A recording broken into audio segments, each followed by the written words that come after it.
Good afternoon, everyone. I'm going to go into a little bit more of an in-depth review of the Perception Pescador Pilot pedal drive fishing kayak. I saw that there were some videos already uploaded online, and they kind of briefly go over some of the things that the kayak has, some of the features that it has. And I've owned this for about a year. That's actually my wife's. This one's mine.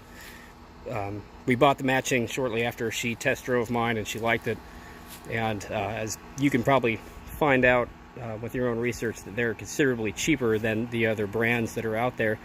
The problem is that with the lower cost comes the lower quality, of course. So we, of course, being the people that we are, we went the route for cheaper, and now learning the quirks of the Pilot. So first of all, it's a sturdy boat, just like what was mentioned in other videos. And it is great for fishing. It does have a lot of compartments. I would love to take it on like a camping trip or something like that, where you can actually utilize these. But just a day out in the water, they work great. The system that they have, you know, the bungees and all that stuff, whatever, is great. Gets you where you need to go, keeps your gear nice and safe. So no complaints there. The seat, however, is very comfortable, except me being 5'6" and my wife is being a little bit shorter. You can see where ours are all the way forward, hers and mine, because the pedals, the way when you have to sit in it and to pedal comfortably, we're actually leaned back slightly just so we can get a good foothold on this. So if you're a short person, I recommend sitting in it first, testing it out before making the purchase for that. So aside from that, though, like I said, the seat is comfortable. It does fold down, so for storage and things like that, whatever, it works out pretty great. So moving forward from there, one of the things the video showed is how easy it is to pop in and out the propeller system. To give you a better idea, this is what it looks like underneath it. It is pretty cool the way they designed that. Whenever you pedal, I'm not sure what the ratio is, but it is quite significant. So this boat does move really fast, and it's great for going against current, against the wind, things like that. Can't complain. It is a composite blade, so if you hit anything, more solid, it's obviously going to leave some dents and dings like ours have. But they're pretty resilient, and so not too many complaints about that. And you also notice that at the bottom of it, it matches up well. So if you're going to run aground like we do most of the time, since we usually fish in marsh, saltwater, and you can't always see the ground, it saves the propeller. So really no complaints other than the fact that you're going to get things chewed up inside of it. Any kind of grass or anything that's in the water, it's going to go straight into this thing and get tied up. It's usually not a big deal. Pedal back and forth a few times and it rocks it out. It usually cuts up whatever's inside of it, and no sweat there. There is complaints that I have read online about having to check the torque for the propellers. Ours have not came loose yet.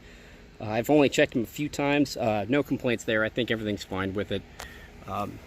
The areas of concern, however, so with the locking pin going in and out, when you're pedaling, if you're pedaling against the current, against the wind, things like that, you're going to get a little more aggressive, of course, and doing that, you're rocking it, and as you're rocking it, it's forcing the pin, the pressure against the pin. The pin is only held in by these 4 mounting bolts.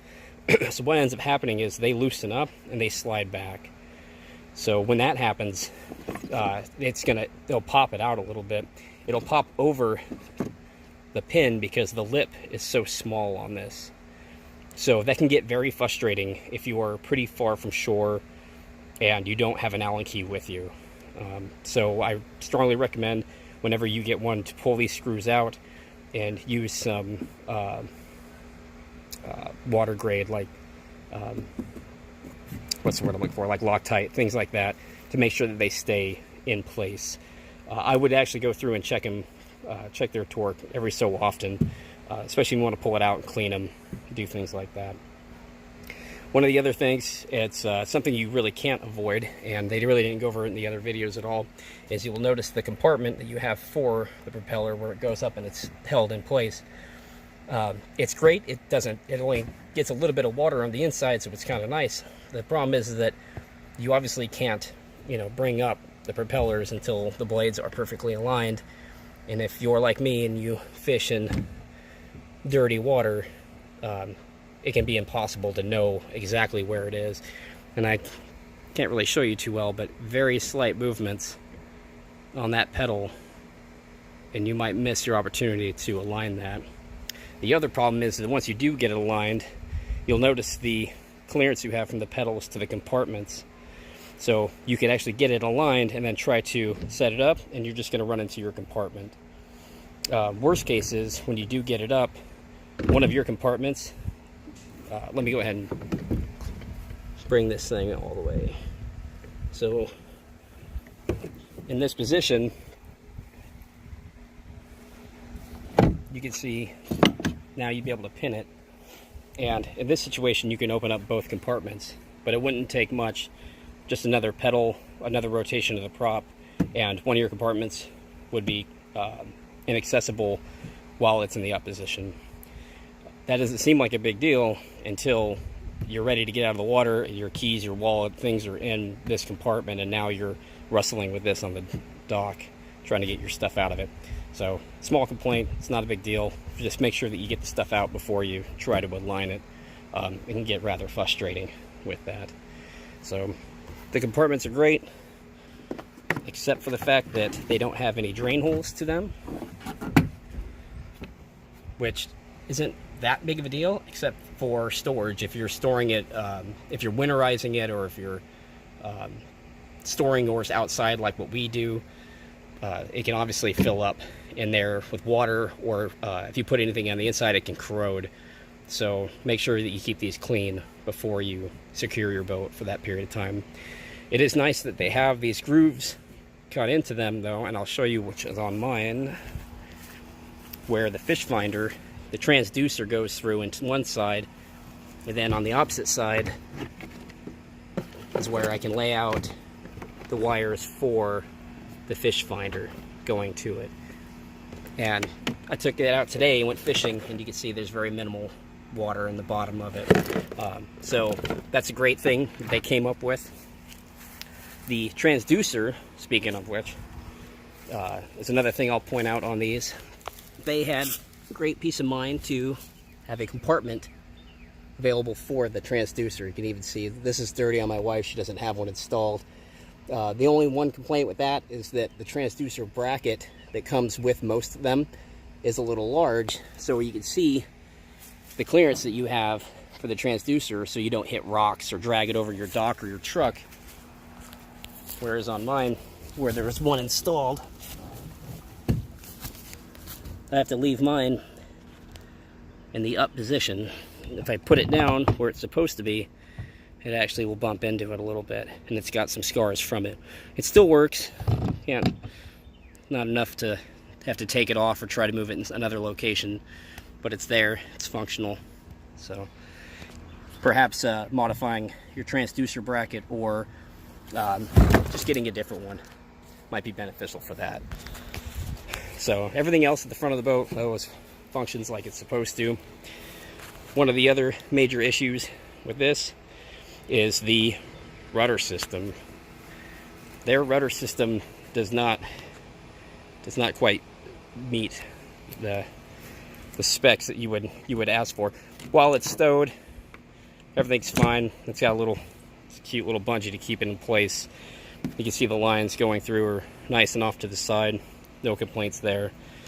When you're trying to deploy it, if you're out on the water, the idea is that obviously you move your top bungee forward while you're moving the other one aft. Now, this is me trying to pull this thing. This is all of about the amount of strength that you want before it's about to snap in your face. It does not work, simply put. Now, you can hear it trying to go through its motions. I've lubricated these multiple times. I've tried to adjust it to see if there was any kind of tension regulator or any reason why you could loosen it up and maybe it just came too difficult from the factory, but it just doesn't. So this is just a huge flaw. You can get around it if you've already purchased a pescador pilot and you're frustrated with these things. I understand. The biggest thing is just do it by hand, getting in and out of the water, and you won't be so upset. We've pulled on these, lubricated, tried to get these things functioned so much so that we've learned that they'll actually pull out of their stops when you're attempting to do it on the water. So it's a pain in the butt. And one of the good things is that when you do hit land or you're coming up to dock or something like that, whatever it is, it's just going to hit it out of the way. So it's not that big of a deal. And you can tell by ours, we've used ours a lot, and there's really no damage to them or anything like that. One of the other issues when it comes to it is you'll notice there's a lot of slack in that steering cable. There's pretty much no way around that, and we'll go over that in just a moment. But the way to keep these locked down, they came with some rings. You can see it's just a simple lock ring. Well, somehow my wife managed to get one popped off of hers, and we had to jerry rig it today just so she can get back without having to use her oar. But the tension is only applied to one side when steering, instead of it being like a drum system where it keeps tension going in both directions. It can get quite annoying. It works, but you're going to end up ratcheting back and forth if you're going against the wind, the current, or perhaps going with in the waves of another vessel that's nearby. You can actually see it here.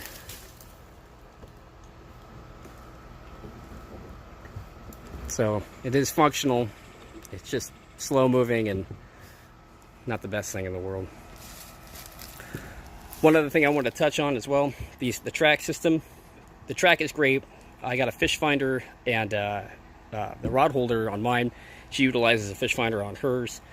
The issue that Perception has created for their track system is they use these large button head screws.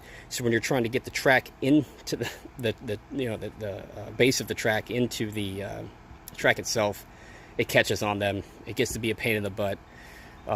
So it's an easy thing to fix. Pull the screws out, swap them out with something with a smaller head to them. It's just a design flaw that they clearly missed in the meantime with that. But